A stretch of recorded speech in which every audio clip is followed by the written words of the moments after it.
ഇന്നത്തെ വായനയിൽ തഴച്ചു വളരുന്ന തൈകൾ എന്ന ചെറുകഥയുടെ ബാക്കി. അധ്യാപകനല്ലെങ്കിലും എല്ലാവരും വിളിക്കാറുള്ള മാഷ് എന്ന സംബോധനയിൽ കുടുങ്ങി. പിറ്റേന്ന് മുതൽ ക്ലാസ് തുടങ്ങി. വൈകുന്നേരമായാൽ കനകം വീട്ടിലെത്തും. തളർന്നു കിടക്കുന്ന അമ്മയ്ക്കും പൊളിഞ്ഞു കിടക്കുന്ന പുറംതിണ്ണയ്ക്കും ഇടയ്ക്കുള്ള പൂമുഖത്തിൽ കാലത്തെ പിടിച്ചുകെട്ടിയിരിക്കുന്ന കസാലയിൽ അവൾ കയറിയിരിക്കും. ഇനി ഞാൻ എൻ്റെ ചാരുകസാരയിൽ ഇരുന്ന് തുടങ്ങണം.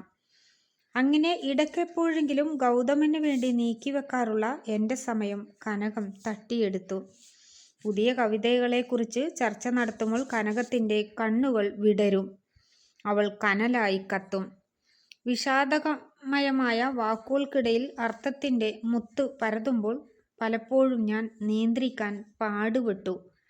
ചെന്നികളിൽ നര കയറി തുടങ്ങിയ വിഡ്ഢി, നിന്റെ മനസ്സിലെ കുരങ്ങിനെ പിടിച്ചുകെട്ടു. പതുക്കെ പതുക്കെ വൈകുന്നേരങ്ങളെ ഞാൻ സ്നേഹിച്ചു തുടങ്ങി. കനകത്തെ കാണുമ്പോഴൊക്കെ മനസ്സ് ചുവക്കുന്നു. ഉത്സാഹവും ഉത്കണ്ഠയും ഉള്ളിൽ ആർത്തിരമ്പുന്നു. ഇതിനു മുമ്പ് 1000 തവണ കണ്ടിട്ടും ഒരു പ്രത്യേകതയും തോന്നിയിട്ടില്ലാത്ത ആ പെൺകുട്ടി അടുത്തു തുടങ്ങുമ്പോൾ അഗ്നിയിൽ പഴുത്ത സ്വർണമായി. കവിതകളിലൂടെ ഞാൻ കനകത്തെയും കൊണ്ട് സഞ്ചരിക്കാത്ത ലോകങ്ങളില്ല.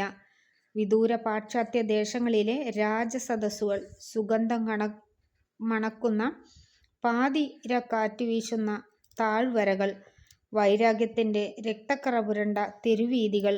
അപ്പോഴെല്ലാം കനകം കാലമായി, കാറ്റായി, കാലവർഷമായി.